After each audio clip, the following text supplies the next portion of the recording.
ওনারা ব্রাহ্মণ ছিলেন তখন ওনারা শিবের ভক্ত ছিলেন, শিবের পূজা করতেন। কিন্তু যদিও বা মুসলমান হয়ে গিয়েছিলেন, ভগবান শিবের প্রতি প্রেম ওনাদের হৃদয়ে সদাই জাগ্রত ছিল। সেজন্য ভগবান শিবের কাছে প্রার্থনা করেছিলেন ওই নিরু আর নিমা, যে হে ভগবান, হে মহাদেব, আমাদের তো এতদিন কোনো সন্তান ছিল না, আপনি দয়া ভিক্ষা দিলেন, পদ্ম ফুলের উপর এই অদ্ভুত শিশু দিলেন, এখন এ তো কিছু খাচ্ছে না, আজ 25 দিন হয়ে গেল। এই বলে মুখের দিকে দেখে আর কাঁদতে থাকে। তখন পরমাত্মার দ্বারা প্রেরিত হয়ে ভগবান শিবজি ওখানে এসেছিলেন আর পরমাত্মাকে কোলে তুলে নিয়েছিলেন। একটি সাধুরূপ দূরে এসেছিলেন শিবজি আর বলেছিলেন বাচ্চাটিকে দেখান। আর বাচ্চার রূপে থাকা পরমাত্মাকে যখন কোলে তুলে নিলেন, কোলে নিতেই পরমাত্মা কবির পরমেশ্বরজি বলে উঠলেন, বললেন, হে মহাত্মাজি, এনাকে বলুন একটি বকনা গরু নিয়ে আসতে, আর তার উপর আপনি আপনার আশীর্বাদ ভরা হাত রাখবেন ওই গরুটির উপর, ওই বকনা গরুর উপর, আর সেটি দুধ দেবে, সেটি আমি খাবো। আর সেই কাজই করা হয়েছিল।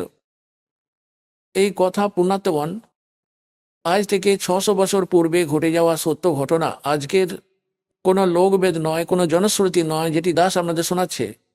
এই একটি তো আপনারা নিশ্চিন্ত হয়ে থাকুন, এই দাস যে প্রবচন শোনাবে সেটি প্রমাণবিহীন কখনোই হবে না, সেগুলি প্রমাণিত সত্য হবে। আর তাই এখন আমাদের সেটি দেখিয়ে দিই। এই যে এটি দেখুন, এটি হলো কবির সাগর। আর আজ থেকে 600 বৎসর আগে আদরণীয় ধর্মদাস সাহেবজি, যিনি পরমাত্মার অত্যন্ত প্রিয় আত্মা ছিলেন, উনি লিখে গিয়েছিলেন যে ঘটনাগুলি পরমাত্মার সঙ্গে ঘটেছিল আর যেগুলি পরমাত্মা ওনাকে বলে গিয়েছিলেন। সৃষ্টি রচনা আর যে ধরনের তার সমস্ত লীলা আর লালন পালন লীলা হয়েছিল, ওই সময়ই এটি লেখা হয়েছিল 600 বৎসর আগে। আর আজ আমাদের সেই সদ্গ্রন্থ কবির সাগরে আপনাদের প্রমাণগুলি দেখাচ্ছি, দেখবেন। এটি হলো কবির সাগর, সম্পূর্ণ 11টি ভাগ সহিত। খেমরাজ শ্রীকৃষ্ণদাস প্রকাশন, মুম্বাই। এই যে এই দেখুন, এটি কবির পন্থীদের দ্বারাই প্রকাশিত আর কবির পন্থী ভারত পথিক স্বামী যুগলানন্দ বিহারী দ্বারা পরিষ্কৃত। মুদ্রক এবং প্রকাশক হলেন খেমরাজ শ্রীকৃষ্ণ দাস। বেঙ্কটেশ প্রেসের অধ্যক্ষ তিনি। খেমরাজ শ্রীকৃষ্ণ দাস মার্গ, মুম্বাই। পিনকোড এত এত, ঠিক আছে। এবার এখন এটির মধ্যে আপনাদের নিয়ে যাই 74 পৃষ্ঠাতে। যেমন দেখুন, একটু মৌখিক বর্ণনা করি। পরমাত্মা একটি নবজাতক শিশুর রূপ ধারণ করেছিলেন, একটি পদ্ম ফুলের উপর আবির্ভূত হয়েছিলেন। নিরু আর নিমা এই জোলা দম্পতি ওনাকে তুলে নিয়ে গিয়েছিলেন। নিঃসন্তান দম্পতি ছিলেন ওনারা। নিরু পতির নাম আর নিমা তার পত্নী। তাহলে এবার যখন বাচ্চাটি কিছু খাচ্ছে না একদম বেশ কিছুদিন ধরে, তখন রামানন্দজির আশ্রমে ওই নিরু চলে গেলেন। কারণ সাধু সন্তদের কাছ থেকেই এই ধরনের কোনো কঠিন পরিস্থিতিতে ওনাদেরই শরণাগত। তো স্বামী রামানন্দজিকে ওই সময় বড় মহাপুরুষ, বিদ্বান পুরুষ, গীতা পুরাণের আর বেদজ্ঞ মানা হতো। বহু সুপ্রসিদ্ধ মহাত্মা মহর্ষি ছিলেন আর পণ্ডিত ছিলেন। পণ্ডিতরা অর্থাৎ ওই সময় যেসব ব্রাহ্মণ গুরুরা হতেন, অন্য জাতির লোকেদের শিষ্য তো বানাতেন না, কিন্তু তাদেরকে যন্ত্রমন্ত্র অবশ্যই বলে দিতেন। এবার দেখুন, এটি তো হলো কবির সাগর। এর 74 পৃষ্ঠায় জ্ঞান সাগর রয়েছে। এই ব্র্যাকেটের মধ্যে দেখুন 74 পৃষ্ঠা লেখা আছে। এই হলো জ্ঞান সাগর নামক একটি চ্যাপ্টার। এতে লেখা রয়েছে, সুন জুল্হা মন भयो আনন্দা, জিমি চকোর পায়া নিশ্চন্দা। অর্থাৎ ওই জোলা পরমাত্মাকে পেয়ে এমন খুশি হয়েছিল যেমন একটি চকর পাখি চাঁদকে দেখে হয়। ले सुत चले हर्ष मन कीना, अरता सो पुन असबोल ही लीना। सुत काशी को ले चले, लोग देखण ते आव, अन्न पानी भक्से नहीं भखे नहीं, अन्न पानी खावे नहीं, जुल्हा शोक मनावे। এখন যখন পরমাত্মাকে নিরু আর নিমা নিজেদের সঙ্গে নিয়ে চলে এলো, এতটাই সুন্দর শরীর ছিল পরমাত্মার যে কোনো বাচ্চা ওনার মতো সেই ধরনের তত সুন্দর ছিল না। যে কারণে আশেপাশের লোকজন, নগরের সবাই লোকজন নগরে দেখার জন্য আসতে লেগে গেল। আর এদিকে নিরু আর নিমার এই চিন্তা লেগেছিল যে বাচ্চাটা তো কিছু খাচ্ছে না, এ তো কয়েকদিনের মাত্র অতিথি। ওনারা এই জন্য দুঃখী ছিলেন। দেখুন, सुत काशी को ले चले लोग देखण ते आव अन पानी बख्शे नहीं दुल्हा शोक मनावे। কিছু খাচ্ছে না, সেজন্য ওই জোলা দুঃখী হচ্ছিলেন। तब दुल्हा मन कीन तिवाना रामानंद सो कही उत्पाना। স্বামী রামানন্দজির কাছে গিয়ে সব কিছু বললেন। मैं सुत पायो बढ़ा गुणवंता कारण कौन बखे नहीं संता। যে হে মহাত্মাজি, কি কারণ হতে পারে যে এই বাচ্চা কিছু খাচ্ছে না? रामानंद ध्यान तब धारा दुल्हा सो तब वचन उचारा। এই বচন বলল ওই জোলাকে।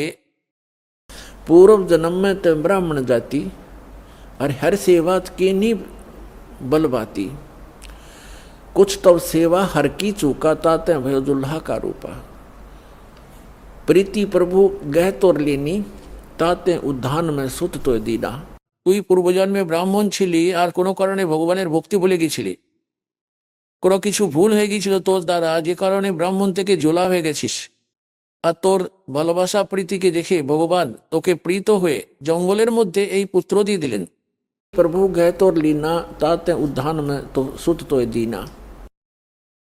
এটি নুড়ি নয়, নিরু হবে, মিসপ্রিন্ট আছে অনেক জায়গায়। हे प्रभु जस किन हो तस पायो। এখন ওই জোলা নিরু বলল যে আমি যা করেছি তার ফল তো পেয়ে গেছি। अर्थ हो तो दर्शन आया। এখন তো বিপদ থেকে উদ্ধার হওয়ার জন্য আপনার কাছে এসেছি। असो कहिए उपाय गुसाई बालक अक्सुदावंत कुछ खाई। रामानंद अस युक्ति विचारा तुम सुत कोई ज्ञानी अवतारा। আপনার পুত্র কোনো জ্ঞানী অবতার। बछिया जाही बैल नहीं लागा सोले ठाड करते आगा। বলল একটি বকনা বাছুর নিয়ে এসো, যাকে সরে টাচ করেনি, অর্থাৎ কুমারী, আনটাচড কুমারী। बछिया जाही बैल नहीं लागा सोले ठाड करते ही आगा। কুমারী গায়ে নিয়ে এসে ওর সামনে, ওই বাচ্চাটার সামনে दांड़ करिए दाओ। दूध चले ते थन ते दूध ही देव छिपाई और अक्सुदावंत होवे ता ताको देखवाई। ओके खाइए दाओ। जुल्हा एक बछिया ले आवा और चलो दूत कोई मरम न पावा। चलो दूत जुल्हा हरसाना राख छिपाई काहू नहीं जाना। এখন এখানে দুধ শব্দটি রয়েছে, যেটি এই পরিমার্জনকারীরা এখানে কিছু গর্ব করে দিয়েছেন।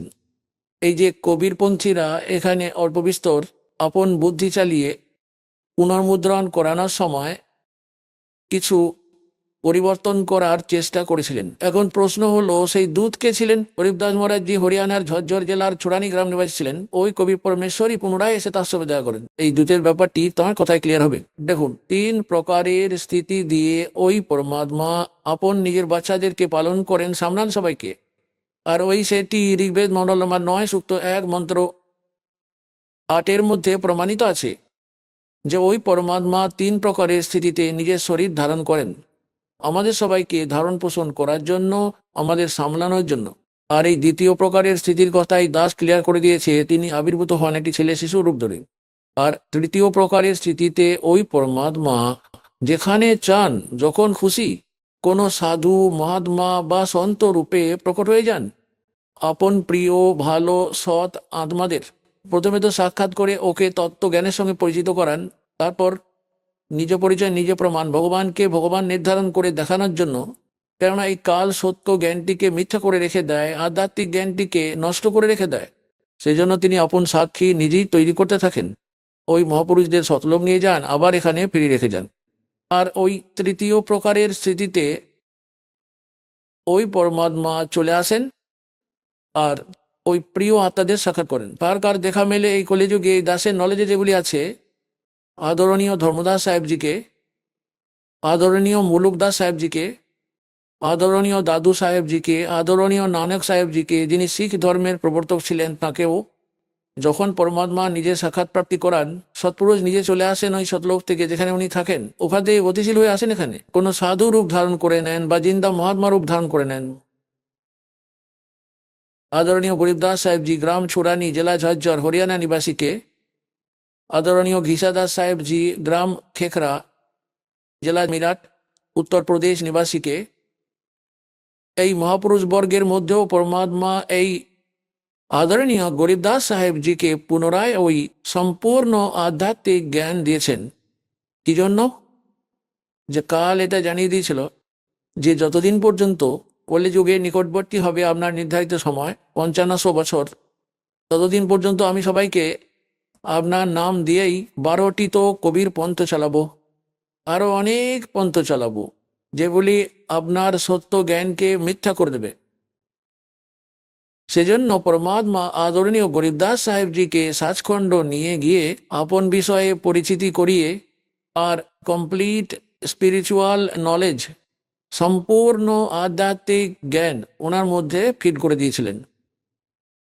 ওই পূর্ণ আত্মা গরিবদাস সাহেবজি আপন মুখ কমল থেকে বলে বলে ওটাকে লিখিয়েছিলেন। এই দুটের বিষয়ে বলেছিলেন যে शिव उतरे शिवपुरी से अवगत बदन विनोद और मैक के कमल और लिया ईस को गोद। अन ब्यावर को दूहत है, कंवारी को दूहत है, दूध दिया तत्काल और पीवे कबीर ब्रह्म गति ता शिव भय दयाल।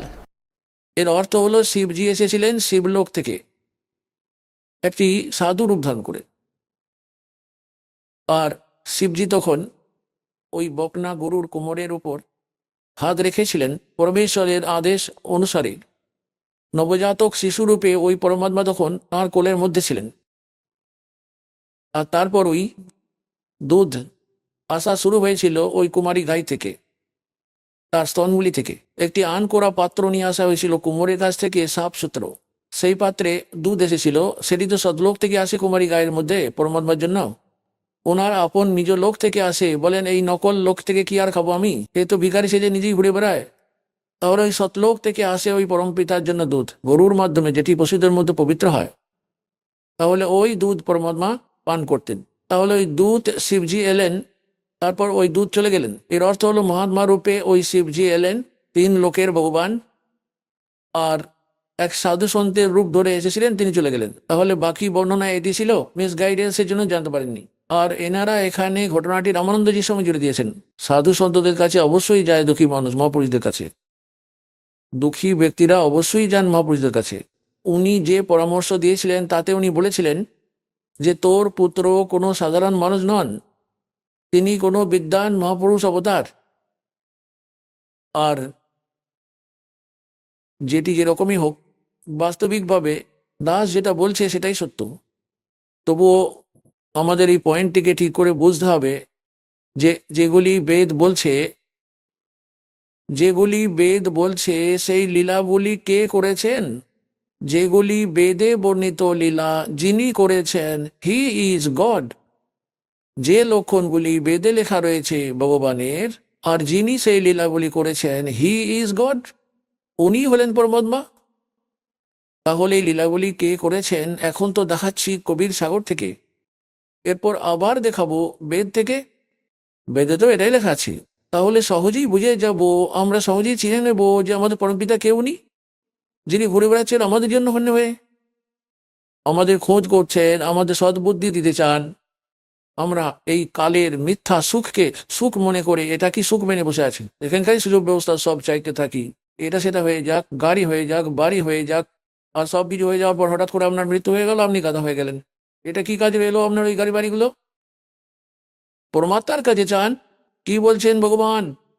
পরমাত্মা আমাদেরকে চাইতেও শিখিয়ে দেন যে আমার কাছ থেকে এটা চাও। साईं इतना दीजिए जिसमें कुटुंब समावे, हम भी भूखे ना रहे, कोई अतिथि ना भूखा जावे। এতটাই চান ভগবানের কাছে, এর থেকে বেশি চাইবেন না। এর থেকে বেশি তো পাঁকের মতো হয়ে যাবে, আপনাকে এখানেই ফাঁসি রেখে দেবে সেটা। আর আপনার জামে কুটুম সমাবে, এটার অর্থ হলো রিকোয়ারমেন্ট অফ দ্য ফ্যামিলি। আর আমাদের পরিবারের জন্য যেটা প্রয়োজনীয় বস্তু, সেটাকে পরমাত্মা আপনি উপলব্ধ করিয়ে দিন। তোর মধ্যে সব কিছুই চলে যাবে, তো বাকি কি রইল? আর বাড়িও দেবেন। আজকাল যে কলেযুগ চলছে, এতে গাড়িরও দরকার, তো গাড়িও দেবেন ভগবান। তো আপনি এতটাই চান যে জামে কুটুম সমাবে, আর আমরা যেন ভুখা পেট না থাকি, বাস। এখন যে সময়ে দুর্ভিক্ষ হতো, শোনা যায় দিল্লির বাদশাহ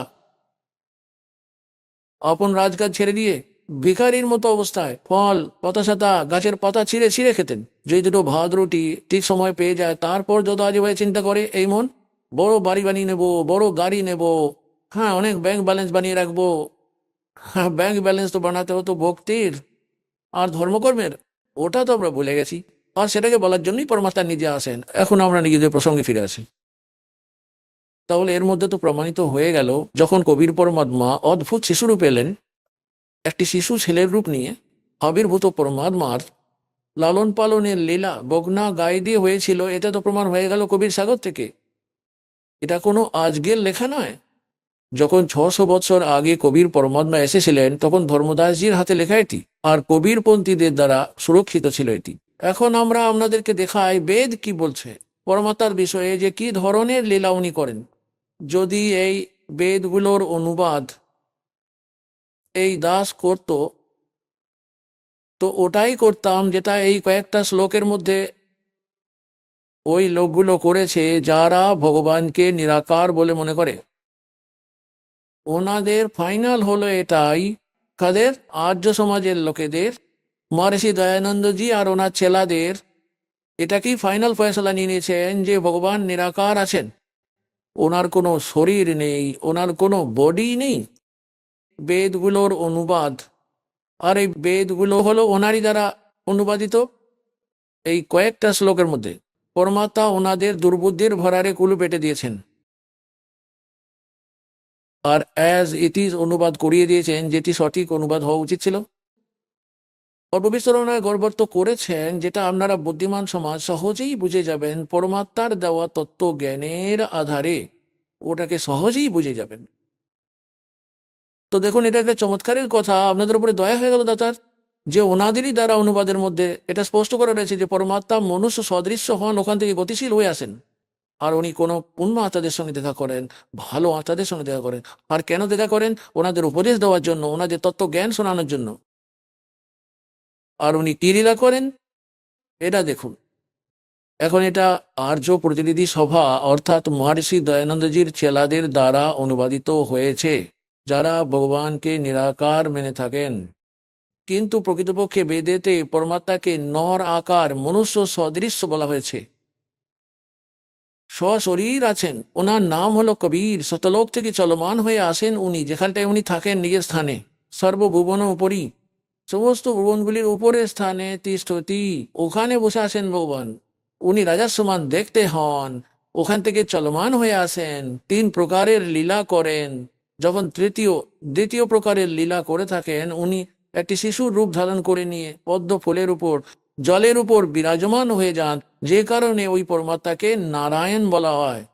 নারায়ণ শব্দের অর্থ হলো জলের উপর এসে গিয়ে নিবাস করেন যিনি, এসে গিয়ে বিরাজমান হয়ে যান যিনি। আর আমরা বিষ্ণুজিকে নারায়ণ মনে করছিলাম, শেষ নাগের উপর ইনি শুয়ে থাকেন সেই জন্য। না, সেই পরমাত্মা শতলোক থেকে আসেন, প্রত্যেকবারই একই লীলা করেন, আর জলের উপর এসে বিরাজমান হয়ে যান কমলের ফুলের উপর, সেই জন্য নারায়ণ আখ্যা দেওয়া হয়। তো উনি নারায়ণ হন। আর সত্যনারায়ণের অর্থ হলো অবিনশ্বর পরমাত্মা। সৎ মানে অবিনশ্বর, সৎ সাহেব বলি আমরা ওনাকে, অবিনশ্বর পরমাত্মা।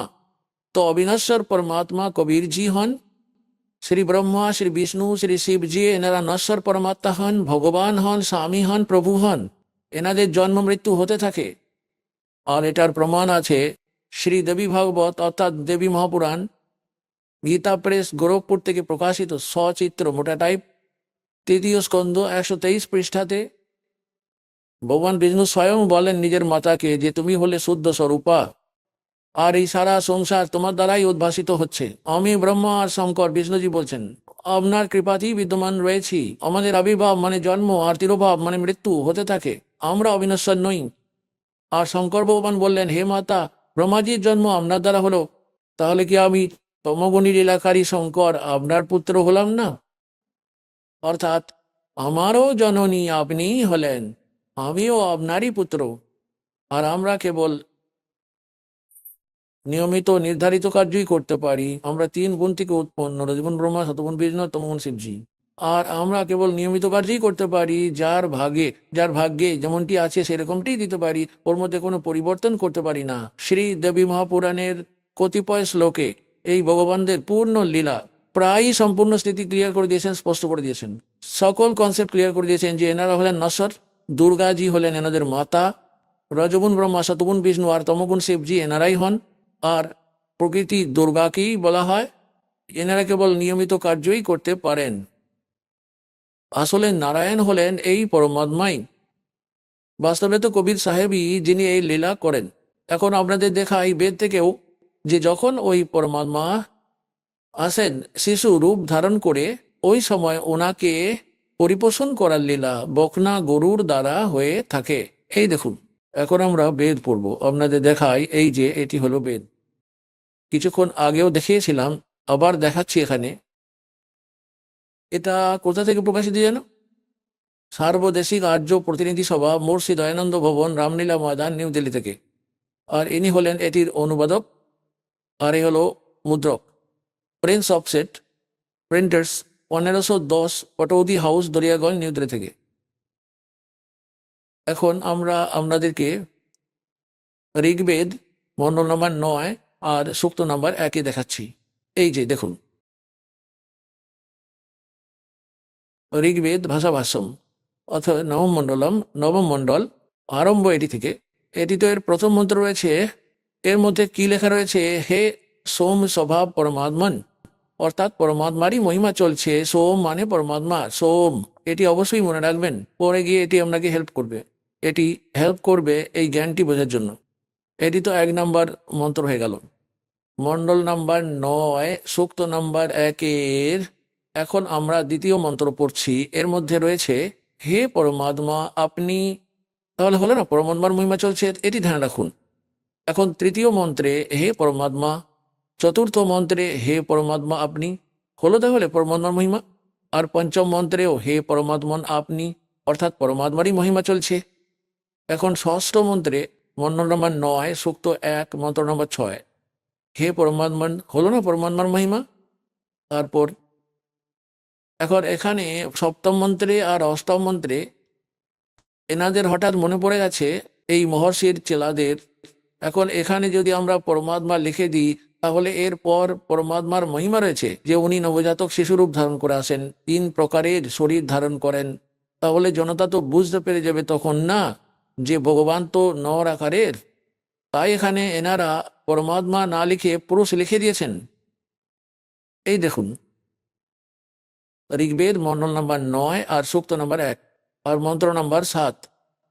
এর মধ্যে 6 পর্যন্ত তো হে পরমাত্মা লিখে আসছিল, এই ষষ্ঠ পর্যন্ত। হ্যাঁ, সপ্তমে এনাদের বুদ্ধি একটু উস্কে গেছে। এখানে লিখে দিয়েছেন তম, ওই পুরুষকে লিখে দিয়েছেন, ভগবান লেখেননি। আচ্ছা, এখানে তৃতীয়টি আবার দেখুন, ওই পুরুষকে। এখন এই পুরুষ কনসেপ্টটিকে আবার ক্লিয়ার করতে হবে যে পুরুষ মানে পরমাত্মা হয়। এখন দেখুন, মহর্ষি দয়ানন্দের দ্বারা জ্ঞান দেওয়া হয়েছে যে পরমাত্মা হলেন নিরাকার, যেটিকে মেনে নিয়েছে আর্য সমাজের ব্যক্তিরা। পুরো বিশ্বই তো মেনে বসে আছে ভগবান নিরাকার। এখন মহর্ষি দয়ানন্দকে তো আমরা ছেড়ে দেব, কেননা আমাদের বেদ থেকে প্রমাণিত করতে হবে যে বেদ কি বলছে। যজুর বেদ ওনার দ্বারাই অনুবাদিত হয়েছে, মহর্ষি দয়ানন্দজির দ্বারা। যজুর বেদ অধ্যায় নাম্বার 40 মন্ত্র নাম্বার 15 আর 17তে এই কনসেপ্টটি একদম ক্লিয়ার হয়ে যাবে। যেমন দেখছেন, বেদ জ্ঞানটি পরমাত্মা দিয়েছেন, ওই পূর্ণ পরমাত্মা এর অন্তঃকরণে ফিট করে দিয়েছেন। ওই মালিককে যেটা এর মধ্যে লিখতে হতো সেটা লিখে দিয়েছেন, তাকে আমরা এটাকে সহজেই বুঝতে পারি। যারা এরপর বেদগুলিকে আবার বলেছে, দিয়েছে, বুঝিয়েছে, ওর মধ্যে এটা লেখা রয়েছে যে বেদ জ্ঞানদাতা এটা জানাচ্ছে। এবার বেদ জ্ঞানদাতা এখন এখানে কাল মানা হবে ব্রহ্মকে, কেননা এ তো সবাইকে পরে প্রদান করেছে, আগে একে ভগবান ওই পরমপিতা দিয়েছেন। এই জন্য এটাকে গড গিভেন বলা হচ্ছে। আর পরে যে এটা দিয়েছে ওটা এই ব্রহ্মের দ্বারা দেওয়া হয়েছে, সেই জন্য এটাকে ব্রহ্ম গিভেনও বলা হয়, গীতা আর এই বেদগুলোকেও। তো এখানে 40তম অধ্যায়ের 15 নম্বর শ্লোকে এ নিজেই বলছে যে আমার তো একটি ওম নাম আছে। আর 17তম শ্লোকেও এটা স্পষ্ট করছে যে আমার তো একটি ওম নাম আছে। আর ওই পরমাত্মা তো গুপ্ত আছেন, ওই পুরুষ মানে পরমাত্মা মানে পূর্ণ ব্রহ্ম উপরে থাকেন, উনি তো গুপ্ত আছেন। এই দেখবেন, যজুর্বেদ নিলাম, ঋগ্বেদটা রেখে দিলাম। আর মহর্ষি দয়ানন্দ সরস্বতী, এটা ওই একই সার্বদেশিক আর্য প্রতিনিধি সভা। 2/5 মহর্ষি দয়ানন্দ ভবন, রামলীলা ময়দান, নয়া দিল্লি থেকে। যজুর্বেদ আর্য ভাষাভাষ্য, মহর্ষি দয়ানন্দ সরস্বতী। মুদ্রক হলো প্রিন্স অফসের প্রিন্টার্স 1510 পটৌদি হাউস দরিয়াগঞ্জ নই দিল্লি। এটা এখান থেকে ছাপানো হয়েছে। যজুর্বেদের অন্তিম অধ্যায় হলো এই 40তম অধ্যায়। এর মধ্যে টোটাল 40 অধ্যায় আছে, 40 অনলি। আর এর মধ্যে 40তম অধ্যায়ে 17টি মন্ত্র আছে। এর মধ্যে পুরো যজুর্বেদ প্রায় সম্পূর্ণ নিষ্কর্ষ রয়েছে। এবারে দেখুন, এর এই যজুর্বেদ 44 অধ্যায়, 40তম অধ্যায়।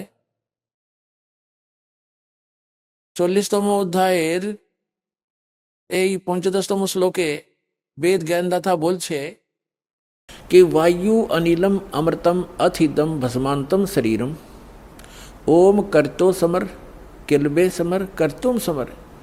ওম নামের জপটা কাজ করতে করতে সুমিরন করো। কিলবে মানে এটা বিশেষ কষকের সঙ্গে সুমিরন করো। আর কর্তুম মানে নিজের মূল কর্তব্য জেনে মনুষ্য জীবনের ওম নামের স্মরণ করতে থাকো। এটা তো ব্রহ্ম পর্যন্ত সাধনার জন্য। আর বায়ুর অনিলম অমরতম অথইদম ভস্মান্তম শরীরম মানে যখন আপনার প্রাণবায়ু সমাপ্ত হবে তখন আপনার এই ওম নামের জপ থেকে যতটা অমৃতম অমরত্ব মানে আপনার যতটা গতি প্রাপ্য ততটা প্রাপ্ত হবেন। এখন এটার প্রমাণ আপনারা শ্রীমৎ ভগবদ গীতার অধ্যায় নম্বর 8 শ্লোক নম্বর 13 পেয়ে যাবেন। যে গীতা জ্ঞানদাতাও তো এই ব্রহ্মই হলো। শ্রীকৃষ্ণজির মধ্যে প্রবেশ করে বলছে এইগুলো। এ বলছে ओम इति एकाक्षरम ब्रह्म व्यवहारण माम अनुसमरण प्रियाति तजंदेहम स याति परमाम गतिम। মাম ব্রহ্ম, আমি ব্রহ্মের। এখন এখানে এই কনসেপ্টটাও ক্লিয়ার করতে হবে। পুণ্যার্থগণ, আজ পর্যন্ত এই লোক বেদ লোক কথা শুনতে শুনতে আমরা বধির হয়ে গেছি, আমরা ঢিট হয়ে গেছি। ওই জ্ঞানটাকে কমপ্লিট মেনে বসে আছি যে আমরা যেটা শুনেছি সেটাই ফাইনাল। এদিকে সবাই বিভ্রান্ত, কিন্তু কার স্থিরতা নেই। যে কাউকেও বা যা কিছু যে কেউ বলে দেয় হ্যাঁ ওরকমই ঠিক আছে, এই ধরনের হ্যাঁ এটাও ঠিক। কেননা আমরা স্বয়ং নিজেদের আপন সদ্গ্রন্থের সঙ্গে পরিচিত নই। আর এই দাসের উদ্দেশ্য হলো যে আপনাদের নিজেদেরই সদ্গ্রন্থের সঙ্গে পরিচয় করিয়ে দিয়ে ওগুলোর মাস্টার বানিয়ে দেবো, তাকে আপনাকে কেউ ভ্রমিত না করতে পারে। যেমন শ্রীমদ্ ভগবদ গীতার অধ্যায় নম্বর 2 শ্লোক নম্বর 53 বলা হয়েছে যে হে অর্জুন, যখন ভিন্ন ভিন্ন প্রকারের বিভ্রান্তকারী বচনগুলো থেকে জ্ঞান থেকে আপনার বুদ্ধি দূরে সরে গিয়ে একটি পরমাত্ম জ্ঞানেতে স্থির হয়ে যাবে, ওই এক পরমাত্মার জ্ঞানেতে স্থির হয়ে যাবে, তবে তো তুই যোগটিকে প্রাপ্ত করতে পারবি, তবে তো তুই ভক্ত হতে পারবি, মানে ভক্তি করার যোগ্য হতে পারবি। তো যতদিন আপনারা ভ্রমিত আছেন, কেউ কিছু বলে দেয় ওটাও ঠিক, অমুক জন বলে দেয় ওটাও ঠিক, তো ততক্ষণ পর্যন্ত আপনারা ভক্ত হতে পারবেন না, আপনারা সফল হতে পারবেন না। তো দাস এটা চায় যে আপনাদের এই সমস্ত বিভ্রম আর অজ্ঞানতা মিটিয়ে এক পরমাত্ম ওই তত্ত্ব জ্ঞানের উপর স্থিরতা এনে দিই, যেটার জন্য আপনাকে পরমাত্মা শিক্ষিত বানিয়েছেন, আপনার উপর রহমত মানে দয়া করেছেন। আর দ্বিতীয় দয়া এটা করেছেন, এই ইনস্ট্রুমেন্ট উপকরণ বানিয়ে দিয়েছেন ইলেকট্রনিক, এই প্রজেক্টর, সিডি, টেলিভিশন, মিডিয়া, এই ইলেকট্রনিক মিডিয়া, এইগুলি আপনাদের জন্যই তৈরি করিয়েছেন পরমাত্মা। যে আজ আপনারা ঘরে বসে বসেই সৎসঙ্গ বুঝতে পারবেন, বেদগুলোকে জানতে পারবেন, আর সমস্ত সদ্গ্রন্থগুলোকে আপনারা বুঝতে পারবেন। আর যতক্ষণ না আপনারা স্বয়ং নিজের চোখে সদ্গ্রন্থগুলোকে না দেখবেন, না জেনে নেবেন, তো কালের দ্বারা এই যত সমস্ত বিভ্রান্তকারী সন্ত পাঠানো হয়েছে এরা আপনাকে এইরকম করেই মিসগাইড করে আসল উদ্দেশ্য থেকে বঞ্চিত করে দেবেন। তো এখন দাস চায় যে এদের চালগুলো না চলে। আপনারা শিক্ষিত হয়েছেন, পুত্র পুত্রী ভাই বোন সবাই শিক্ষিত হয়েছে, আর সদ্গ্রন্থগুলো আমাদের কাছে রয়েছে। তাই এখন এই কথাটি বুঝে নিন যে আপনাদের জীবনের উদ্দেশ্যটি কি আছে। এটা কিন্তু বোঝা যাবে সৎসঙ্গ থেকেই। জীবনের মনুষ্য জীবনের উদ্দেশ্য হলো কেবল মোক্ষ লাভ করা। এখানে বড় বাড়ি, আলিশান মহল বানানো, কার কিনে রেখে দেওয়া, এগুলি নয়। এগুলি তো অ্যাডিশনাল হয়ে যায়, বাই প্রোডাক্ট হয়ে যায় ভক্তির দ্বারা। যেটা দাস আপনাদের ভক্তি দেবে পরমাত্মার দ্বারা দেওয়া, এই সাধনা থেকে আপনারা যে সুখ এমনিতে সারা জীবন ধরে খুঁজে বেড়াচ্ছেন প্রাপ্ত করার আশায়, আর ওটা পাচ্ছেন না, তো এই ভক্তিটাতে ওটা একটা বাই প্রোডাক্ট। ওটা তো আপনারা এমনিতেই পাবেন।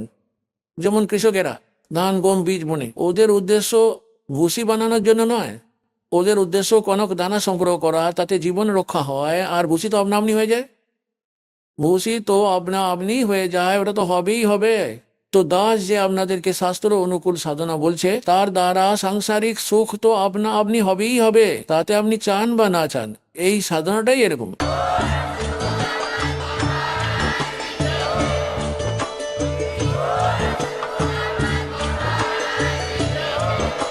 আপনারা শুনছিলেন জগৎগুরু তত্ত্বদর্শী সন্ত রামপালজি মহারাজের মঙ্গলময় প্রবচন। অধিক তথ্য জানার জন্য ভিজিট করুন আমাদের ওয়েবসাইট www.jagatgururampalji.org। সন্ত রামপালজি মহারাজের শুভাশীর্বাদে সম্পূর্ণ বিশ্বে 500-রও অধিক নাম দীক্ষা কেন্দ্র আছে, যেখানে সন্ত রামপালজি মহারাজের দ্বারা অনলাইনে সম্পূর্ণ বিনামূল্যে নাম দীক্ষা দেওয়া হচ্ছে। আপনার নিকটবর্তী নাম দীক্ষা কেন্দ্রের ঠিকানা জানার জন্য যোগাযোগ করুন 918882914911।